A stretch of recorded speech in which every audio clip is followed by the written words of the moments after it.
Jayam Vishnu Bhad Paramahamsa Paribrajacharya Astottara Sata Shri Srimad His Divine Grace Sabhai Charanaravindra Bhaktivedanta Swami Shri Prabhupada Ki Jai. Jayam Vishnu Bhad Paramahamsa Paribrajacharya Astottara Sata Shri Srimad Shri Bhaktisiddhanta Saraswati Thakur Goswami Maharaj Shri Prabhupada Ki Jai. Ananda Kari Vaishnava Vrinda Ki Jai. Gaura Premanandi Hari Hari Bol. Narayanam Namaskritya Naram Jaiva Narottamam Devim Saraswatim Vyasam Tato Jayam Udirayet. Om Namo Bhagavate Vasudevaya. Om Namo Bhagavate Vasudevaya.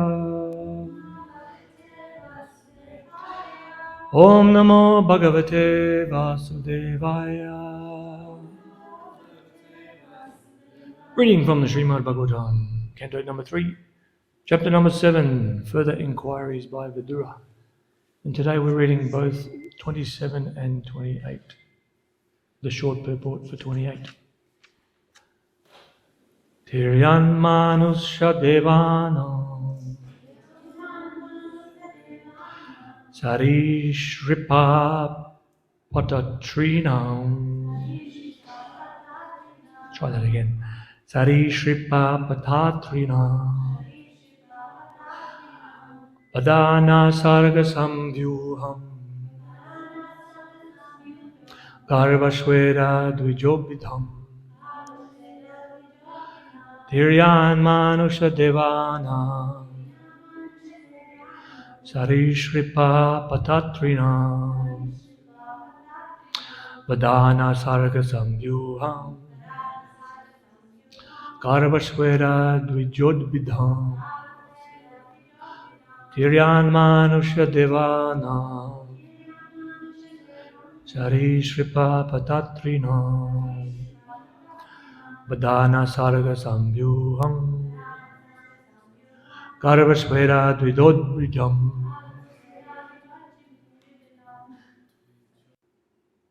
Tiryak, subhuman.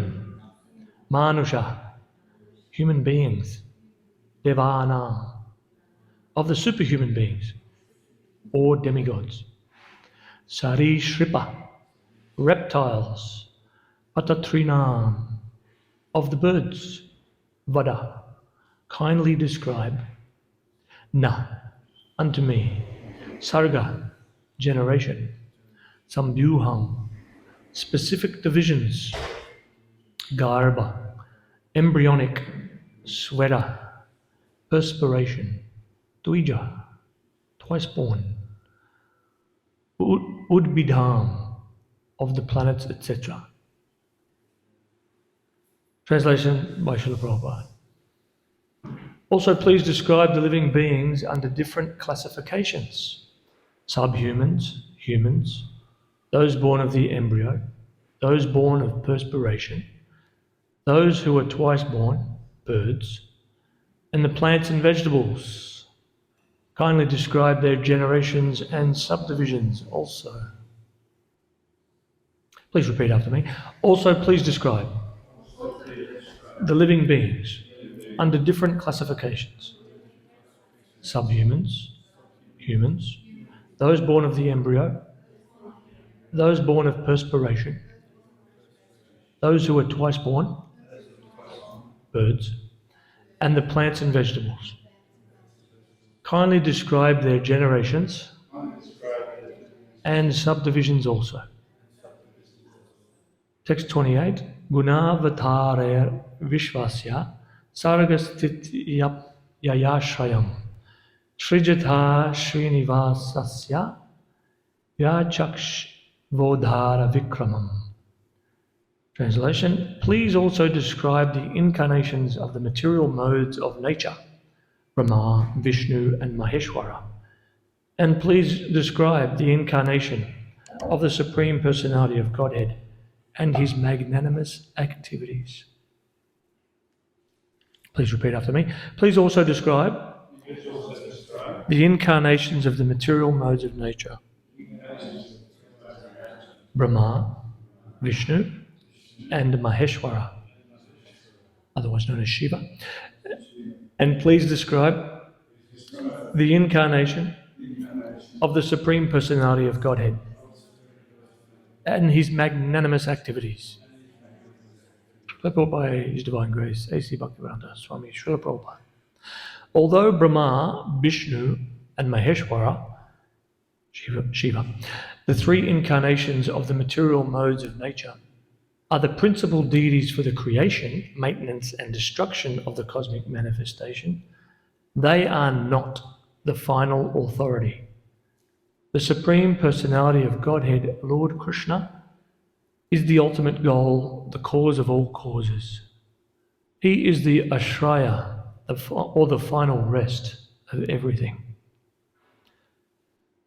Om Gyanandimarandasya Gyananjana Shalakaya Chakshurun Militam Jena Tasmai Shri Gurave Namaha. Jai Shri Krishna Chaitanya Prabhu Nityananda Shri Advaita Gadadhar Srivasari Gaura Bhaktivinoda. Hare Krishna, Krishna Krishna, Hare Hare, Hare Rama, Rama Rama, Hare Hare.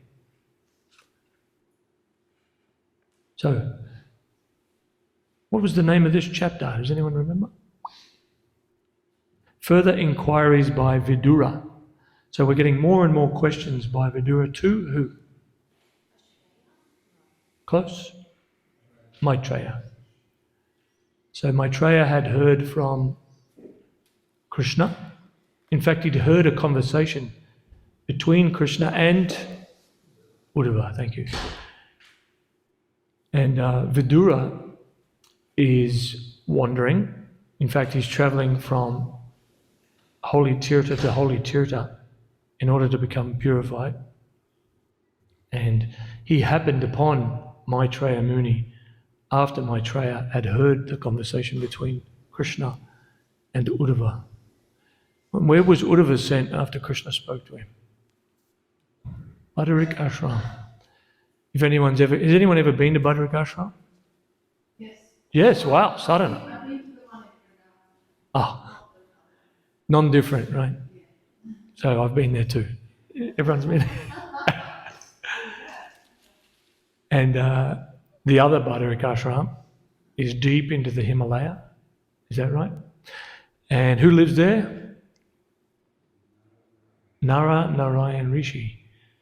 So Uddhava's gone there, and Vidura has happened upon Maitreya, and he's posed all of these questions to Maitreya. Is that because Vidura doesn't know these things? Is Vidura ignorant of all of these things? Very good. He's actually inquiring for the benefit of all of humankind and all the conditioned souls of Kali Yuga. That would be me. And Maitreya is more than happy to hear these questions. There was a verse a while back about how he became joyful for the opportunity to speak about Krishna. And that is the life of a devotee. More than happy to talk about Krishna at any moment. In fact, you'll know a great devotee because they won't stop talking about Krishna. Does anyone know anyone who never stops talking about Krishna? Yeah.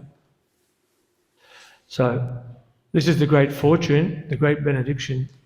In fact, it's the only benediction, is to use a word in the second verse. It's the only ashraya, the only shelter in the material world to become protected and free from the three modes of material nature. So the ashraya, the great shelter for us, is the pure devotees of Krishna, the advanced devotees of Krishna, the perfect followers of their own spiritual masters. And may we all become perfect followers of our own spiritual masters. So, Hare Krishna. So, in the first verse, here's a question, class. Please describe the living beings under different classifications. Who can remember the classifications? I can cheat because I've got it in front. Humans? Non-humans? No, non-humans. Subhumans, humans. Those born twice, what were they called? Birds. plants, vegetables, those born of perspiration, those born of eggs, the twice born, and those born of the embryo. Very good, we got them all. So I was listening to, I was actually on YouTube, wasn't I? And you go through, YouTube have got a shorts feature, the endless scroll, right, to get you into trance, and you stay there for hours. But luckily enough, I'm subscribed to some Krishna conscious channels, and Srila Prabhupada popped up with Hari Sori and some others, and Hari Sori was saying, Prabhupada, there's a news article where the scientists are saying they've worked out how many species of life there are on the planet. And Prabhupada said, oh yes, what is that? Hari Sori said, 2 million, Srila Prabhupada. And without a heartbeat, perhaps. No. How many? 8,400,000. Prabhupada responded immediately, no, 8,400,000. And then he continued on. So, why was Prabhupada so confident in his answer?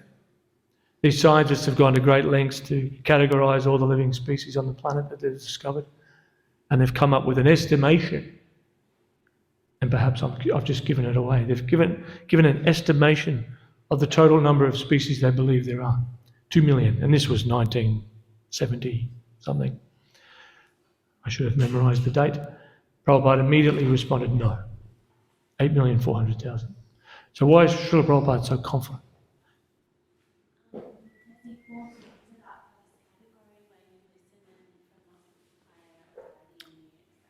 Excellent, yes. So he listened to transcendent authority, the supreme authority, in fact. We hear that Krishna is our father, and who is the mother? Oh, there's a few mothers, but the Vedas. Very good. And Prabhupada gives the example, which was at least relevant then, probably still relevant now. Of course it's relevant now. If you want to know who your father is, you go to your mother. Right? Although nowadays I hear in the United States, at least, there's a push for mandatory genetic testing, DNA testing of every baby. Why would that be? Because sometimes the mothers don't know who the father is. And these fathers are trapped into paying child support, and then later on they learn that the child isn't theirs. So what an unfortunate situation, Kali Yuga. In fact, I was hearing a story, a woman had done 8 paternity tests and still couldn't work out who the father of her child was. I think she ran out of memories. So this is the unfortunate situation, but Prabhupada makes the comment that if you want to know who your father is, you go to your mother. So if we want to know who the Supreme Personality of Godhead is, if we want to know the absolute truth, we don't have to go very far, we go to our mother, the Vedas. In fact, you could probably go to the spiritual master's wife as well. Could we go to the cow? The wife of the Brahmana is right, is that right? Is another one? The wet nose, yes, and your own mother. The wife of the king. So, yes, the wife of the guru, the wife of the spiritual master. So this is such a simple thing, such a simple process. Speaking for myself, so simple that it can be overlooked and avoided, in fact, dodged and not taken seriously. Was it the class yesterday from Prabhupada or something I was listening to? Prabhupada said, why don't we take this seriously? Was that the class yesterday? Why doesn't anyone take this seriously? Perhaps a rhetorical question, but also worthy of an answer. And it's because of this influence of the modes of nature and because of our long-standing, deeply cherished material desires to be the Lord and to be the enjoyer. So how do we get out of this sticky predicament? Simply open our ears, give our ears to hearing the transcendental message of Bhagavan. That's it. You just need to listen. And we're here at the Bhagavatam class. This is a great sign. If you're sitting here now, it's a great sign that you're well on your way to knowing the Father. So 8,400,000 species. Interesting to note, I was listening to a class talking about the twice born. There's another person or a class of people who are referred to as the twice born. Do we know who they are? The Brahmanas. Kshatriyas also. And Vaishyas. So, what is the purpose of being twice born? We're born once in this lifetime to a mother and a father. And what is the purpose of taking birth again? Spiritual birth, very good. In fact, we're even given a whole new identity, right? Whole new name to identify by. And people ask, oh, what's your name? And you go, oh, at least right after you're initiated, it can be a little difficult to remember. Oh, I'm this. So we're reminded every day that of our true identity, our rebirth as Das or Devi Dasi, servant of Krishna or one of his servants. So in this class it was mentioned that being born as a Brahmana or as a twice born, in fact, as we're hearing Kshatriya or Vaishya as well, isn't enough. In fact, it's got nothing to do with Vedic culture, in fact, the origin of your birth. Can we think of any great examples of people who were born in a quote-unquote lower class but became great devotees? Fantastic. Haridas Thakur. I heard Haridas Thakur. Anyone else? Prahlad Maharaj. He was born of a demon, wasn't he? Yes. So, in fact, your birth has nothing to do with the possibility of your chance, let's call it a chance, to become Krishna conscious and to make spiritual advancement. What it has in fact to do with is who you take shelter of, your Ashraya. So it's very difficult sometimes in the material world that we take shelter of our mind or the urges of our body. We may even take shelter of certain influencer gurus or enigmatic people in the material world, celebrities, etc. But in our search for knowledge, we may be fortunate enough to come across Sanatana Dharma or eternal occupation. And how do we receive that? It's by the mercy of the great book distributors of Srila Prabhupada. And therefore it's the mercy of Srila Prabhupada. And therefore it's the mercy of Srila Bhaktisiddhanta Saraswati Thakur. And on it goes. I was being encouraged the other evening on a phone call with somebody who said, don't think that you don't have the entire support of the parampara all the way back to Krishna. You've taken initiation into this spectacular lineage. Don't think for a moment that you haven't got all the mercy of those people. It's simply a matter of accepting it. Just take it, he said to me. Just accept it. Right? And I found that very encouraging. So the twice born, let us be reborn after our initiation into the material world and all of our conditioning, our proclivities, our so-called culture, and let us identify correctly as Das, or Devi Dasi, the servant of the Supreme Personality of Godhead, under the guide of guidance of our spiritual master and the acharyas. So within this, something else I was thinking of. Sometimes, this is a bit of a change of gear actually, sometimes we can fall into an argument with meat eaters, people who eat meat, because we're hearing in this verse, plants and vegetables, right, is a classification of living beings. So you might come across a meat eater and you might try to convince them, oh, you shouldn't eat meat, and they might counteract your argument with, well, vegetables and plants also have souls, right? So we can fall into that argument, and it can be endless. Has anyone ever defeated someone with that argument? Huh? Right. So we're not actually vegetarians. What are we? Prasadarians. Very good. Krishnarians is the other. Prasadarians, that's right. Wonderful. So we eat what Krishna eats. And Krishna tells us what he likes to eat. In case you're wondering, it's in the Bhagavad Gita. Does anyone know that verse, please? Patram pushpam balam toyam.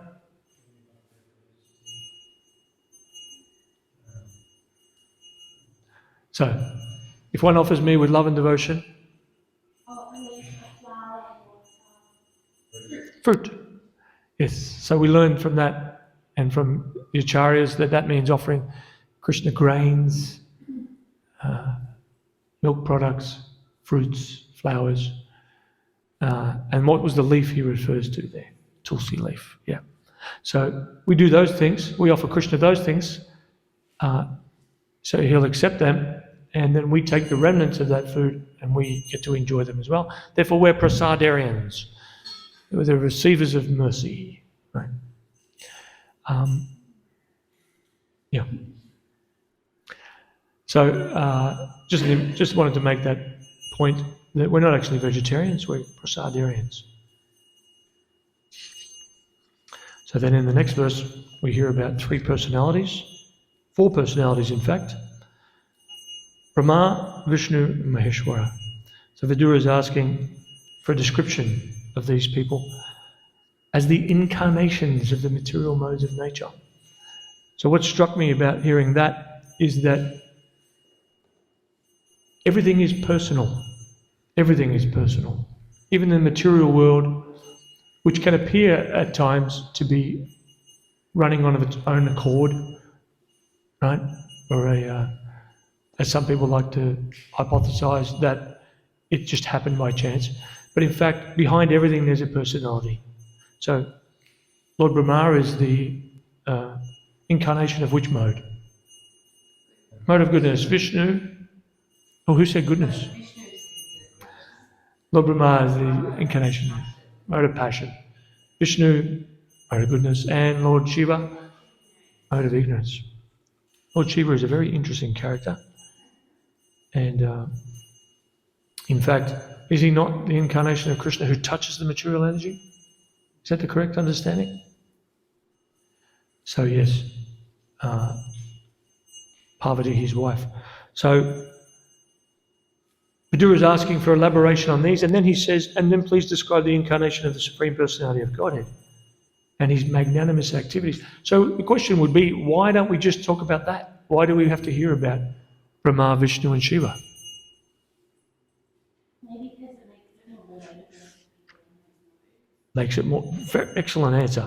So it makes it more relatable to people in those modes. So Krishna is so kind that he covers all bases. Right? There's knowledge for every single corner of the material world and every single phenomena, so that we're not left guessing, not left wondering. And the purpose of that being, as he describes in the 12th chapter of the Gita, I think, if you can't do this, do this. If you can't do that, do that. If you can't do that. He gives everyone a chance. If you're finding this difficult, well, let's start here and work our way up. So this is the magnanimity of the Supreme Personality of Godhead. In fact, he makes it so easy that anyone can do it. And then further to that, he makes it even easier in Kali Yuga as his incarnation of Lord Chaitanya. Simply chant, dance, and feast. Go back to Godhead. Doesn't get any easier than that. Does anyone have trouble dancing? No. So, Krishna is the ultimate goal, as we heard Prabhupada comment in the purport. And what does that mean? Ultimate goal, it means a relationship, because everything is personal, as I mentioned before. It means having a relationship with the cause of all causes. And I'm reminded of the verse from the Bhagavatam, Kama Sarva Kama Va, Moksha Kama Udaradi, Tivrena Bhakti Yogena, Yajeta Purusha Param. So whether you have desires for things like wealth, wife, family, husband, etc., power,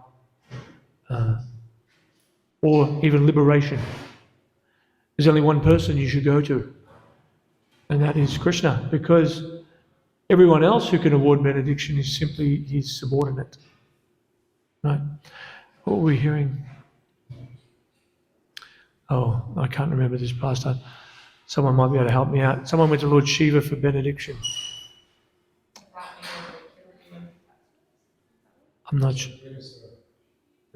Rikasura, thank you. Yeah. And what did Shiva say? Well, I can't help you. Right? You have to go to Krishna.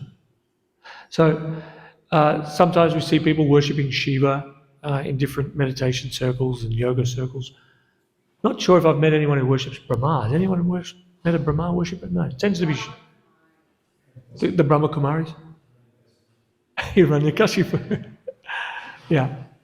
So lots of Shiva worshippers out there. And might be missing the point. Because if we actually heard from those persons, they say, well, don't worship me, worship Krishna.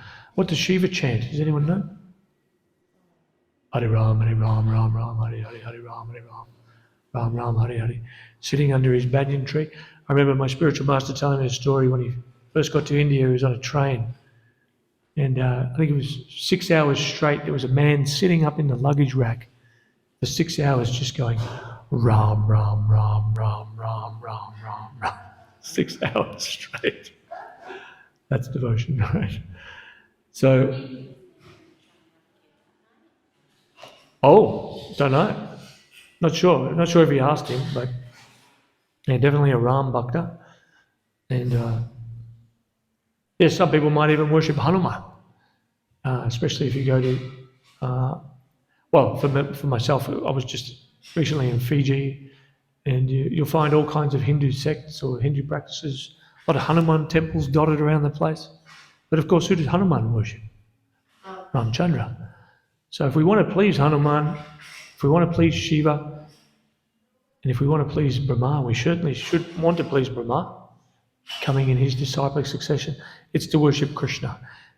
And how do we do that? We hear the Srimad Bhagavatam, and we chant Hare Krishna, Krishna Krishna, Hare Hare, Hare Rama, Rama Rama, Hare Hare. Not because I said so, but because the Supreme Personality himself said so. So he's the one who sets the process. We don't get to come up with it ourselves. In fact, if we're facing any difficulties in our spiritual life, it's mainly, it must be because we're not aware of the process, number one, or number two, we're not following the process that we've become to know, that we've come to know of. So may we all feel enthused to learn more and more about the process of Bhakti Yoga and take it up wholeheartedly. Bhaktivinoda Thakur and other people have encouraged me that, let's not be overwhelmed with perfection. Let's think about progress. So let us see how we were doing yesterday, see if we can improve on that today. Yeah. So we might want to think of how we can improve our chanting. I know for myself, it really helps for me to set my clothes out the night before. Otherwise you forget, and in the morning you're stumbling around in the dark, half asleep. Waking up the kids, etc. can be. So even that is chanting, right? Even that is thinking about your chanting. Making a plan. How am I going to chant better tomorrow than I did today? I'm not going to eat... I'm not going to eat Kami grains. I'm not going to eat pakoras at 9 o'clock at night. In Melbourne, I sometimes really miss Melbourne Temple. 9 o'clock prasadam offering. Yeah, deep fried puris, eggplants, the 3 sabjis in ghee, and laddus. Rupa's been there many times. And putting a laddu in a hot puri, well, that was pretty good, right? Halava. And it felt great, right? Hare Krishna. And then you get back to the ashram, kind of fall into a coma. And someone said to me, well, I said, oh, it's really hard to get. They said, no, it's really easy to get up, actually. It's like, you still get up. But then when you're chanting, right? Was it dive bomb? There's all kinds of chanters. The dive bomber. Right. So making a plan for our chanting is chanting. Right? That is bhakti yoga. And we aspire to live in the mode of, oh yes, Shuddhasattva, but yes, mode of goodness. Why is that? So that we can be peaceful, we can be healthy. Basically, we remove as many impediments as we can for our bhakti. Primarily our hearing, chanting, remembering.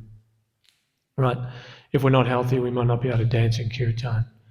We might not be able to serve the deity, play the mridanga, cook, so many things. And if we're not getting enough sleep, our chanting becomes inattentive. And what's the problem with that? What's the problem with having inattentive chanting? It's like calling Krishna to us while we're busy. Oh, yeah, that's a good one. Calling Krishna while we're busy. And yes, essentially, we're not paying attention to Krishna, right? But further than that, or for me, more importantly, we begin to commit offences.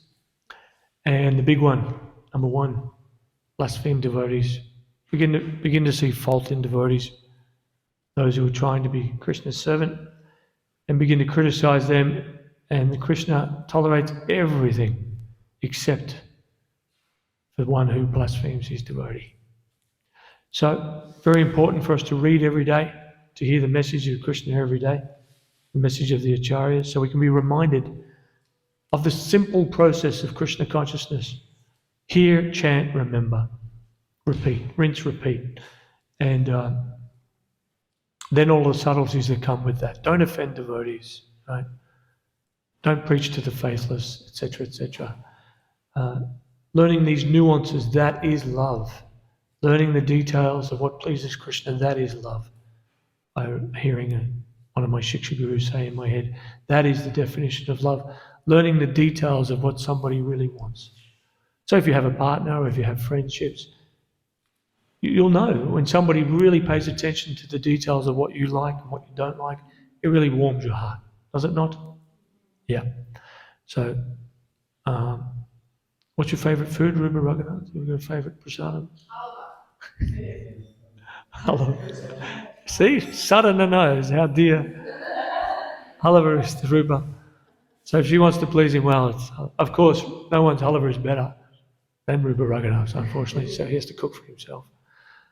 Dandakaranya is famous for saying, what? No 2 halavas are ever the same. From Rupa Raghunath, right. So Draupadi had that magic, no, Radharani had the blessing. Never cooked the same thing twice. Well, I think Rupa Raghunath has that blessing. So learning the details of what is really pleasing to somebody, that's our aim. Right? We want to learn what pleases the spiritual master, because by pleasing the spiritual master, Yasya Prasada Bhagavan Prasado, we please the Supreme Personality of Godhead. It is that simple. We don't need to make it any more complicated than that. So if you want to know what I like to have for lunch, let me know. And Kali Yuga, we want to please somebody, Sri Chaitanya Mahaprabhu and Sri Nityananda Ram, and they want us to chant, chant, chant. In fact, they want us, Lord Nityananda and Haridas Thakur want us to go door to door. And this is how we become very dear to Krishna. What does he say in the Bhagavad Gita? I can't remember the Sanskrit.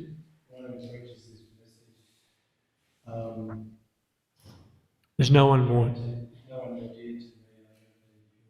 Yeah. There's no one more dear to me than one who gives this message to the devotees. So if we're feeling spiritually powerful, spiritually strong, we can go out there and we can share this message with others. I know for myself, if Rupa Raghunath hadn't been standing on that street that day, I wouldn't have heard the message of Bhagavan. At least, maybe. Yeah. So the great book distributors of Srila Prabhupada, we owe our lives to. So Srila Prabhupada laboured endlessly, right up until his last breaths, to translate these books. That's all we need to remember. What was the last thing Srila Prabhupada was doing? Translating books. Why? Because it's the most important thing. Hearing is the most important thing. So if we want to become very dear to Krishna, we can share this with others. Shastra Chakshush likes to go out on book distribution. Our Bhakta Pete is doing book distribution. You still doing books, Rupa? Yeah, of course, after all these years. So any opportunity we have Krishna Village, we have Harinam. It's all over the web now, of course. Database, you can refer people to the database as well. So may we become dearer and dearer to Krishna, or in fact to Lord Nityananda and Haridas Thakur and Chaitanya Mahaprabhu, drinking this message deep first and then giving it to other people. Hare Krishna. Any questions, comments, or corrections? Rupa Raghunath, we've got a mic right here.